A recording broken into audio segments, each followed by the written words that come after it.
Hi guys! Welcome back po sa aking channel, and for today's video, gusto ko lang i-share ulit itong si Terlu guys kasi meron silang promo na kung saan guys ay yung ating personal rate or yung ating magiging profit dito guys is 25%. So kapag mag-sell tayo dito guys no ng crypto, yung magiging profit natin dito is 25%. So yun guys, nagtry ako dito sa kanilang promo and then nag-sell nga ako dito guys ng LTC na worth $50. And then yung $50 ko guys is naging $62.85 na siya. And then, na-receive ko naman siya guys no sa aking PayPal. Pero yun nga guys, itong PayPal na ginamit ko guys ay wala siyang order transaction history. Kaya na-hold siya guys no, and then kailangan ko pang mag-wait ng 21 days para ma-withdraw ko yung fund ko dito sa PayPal. And then itong PayPal account na to guys ay verified naman siya kasi nakapag-submit na to siya ng valid ID. And then may mga transaction history siya guys na nakapag-send na siya ng money. Pero yung wala siyang transaction history dito guys ay yung order transaction history. So dapat pala guys, yung PayPal na gagamitin natin is meron na siyang order transaction history. So yun nga guys no, dapat yung PayPal na gagamitin mo is verified and then meron siyang order transaction history para maiwasan natin guys na ma-hold yung ating PayPal account. Pero yun nga guys, kung wala pang order transaction history, so normal lang siya guys na ma-hold yung account mo, and then kailangan mo lang guys mag-wait ng 21 days para ma-unhold yung fund ng PayPal account mo. And then guys, maraming mga video tutorial sa YouTube kung paano natin mapabilis na ma-unhold yung ating fund ng ating PayPal account.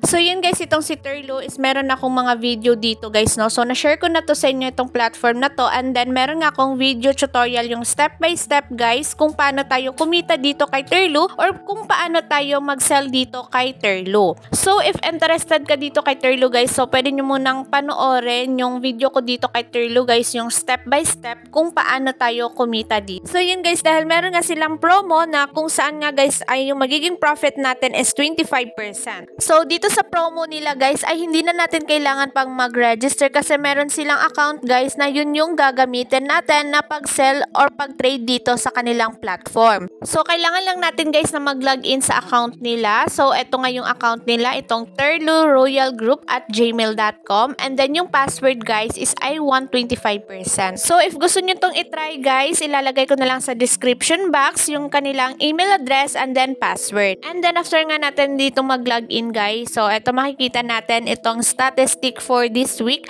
So for week lang to siya guys no. So yung personal rate natin guys is 25%, and then yung number of transaction is 19. So meron nang nakapag-transact dito guys, so 19 na. So ngayon na week. And then ito nga yung mga earnings guys no is $185.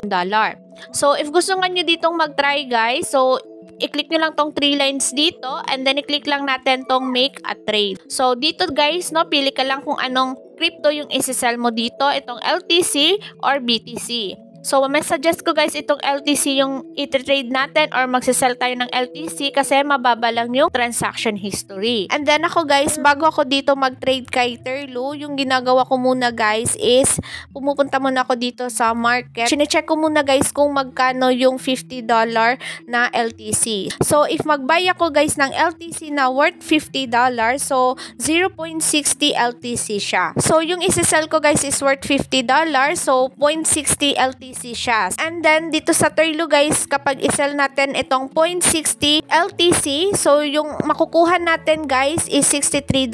And then yung profit nga natin guys no is $12.60. So yun guys no, ganito lang yung kitaan dito kay Terlu, mag-buy and sell tayo. So kapag nag-buy tayo ng LTC na worth $50 guys, and then kapag sinell natin siya dito kay Terlu, so magiging $63 siya. So yung profit natin is $12.6.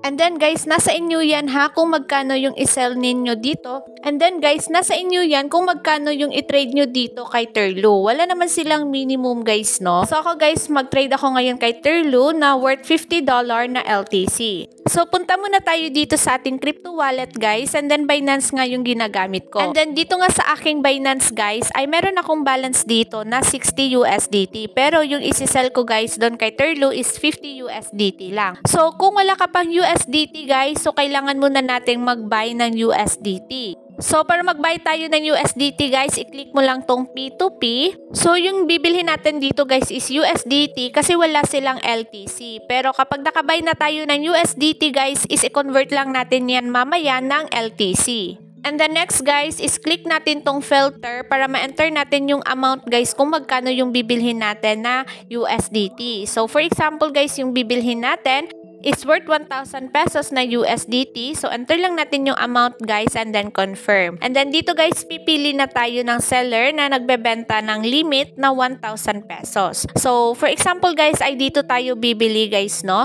So, i-click lang natin tong buy. And then, enter mo lang guys yung amount kung magkano yung bibilhin mo. So, for example guys, yung bibilhin nga natin is 1,000 pesos. So, i-click lang natin tong buy with 0 guys and then babayaran na natin siya. And then, yung payment method nila dito guys is GCash. And then, kapag nakabuy na tayo ng USDT guys, so makikita natin siya dito sa funding wallet natin.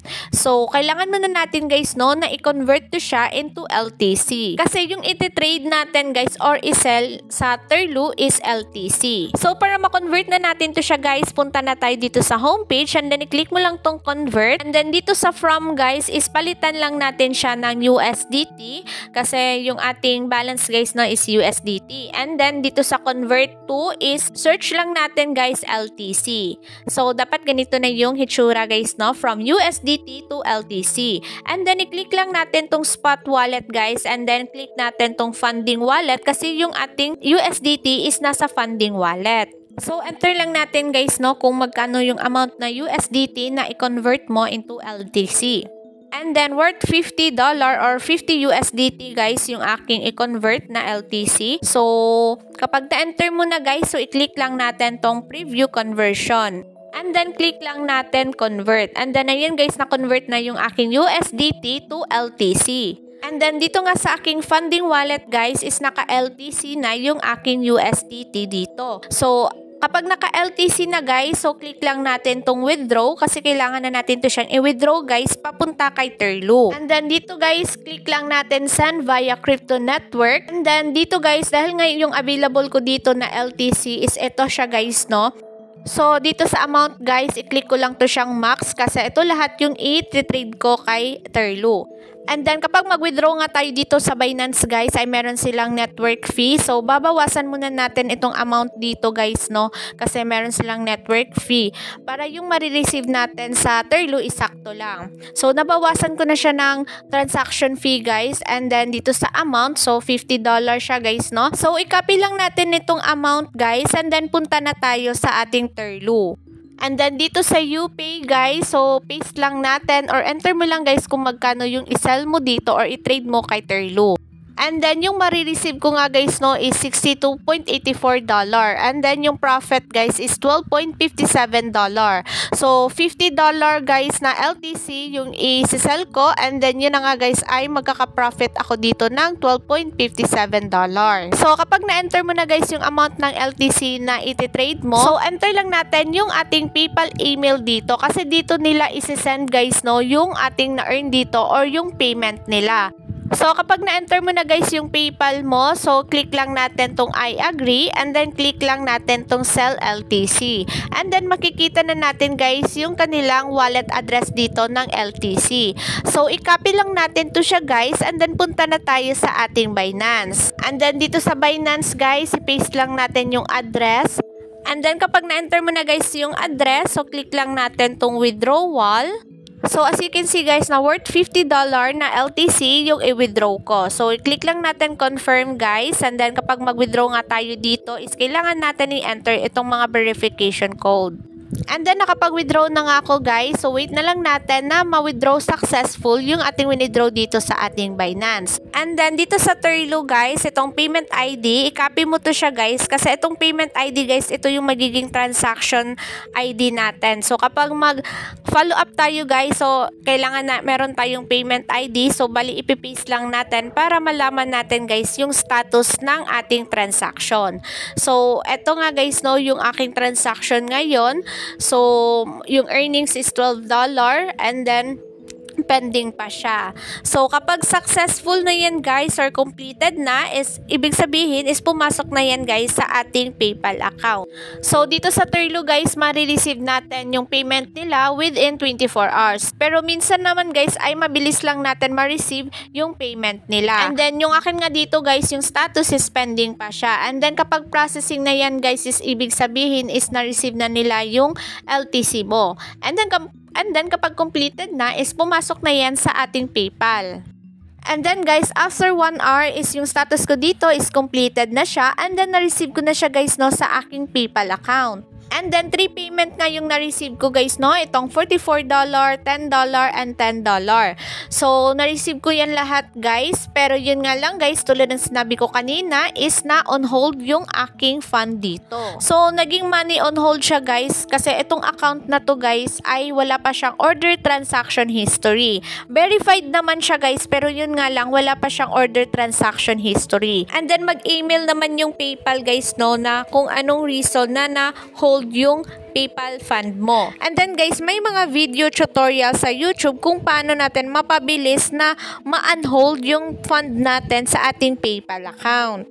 And then ginaya ko lang din guys no, yung video tutorial sa YouTube kung paano natin mapabilis makuha yung ating fund ng ating PayPal.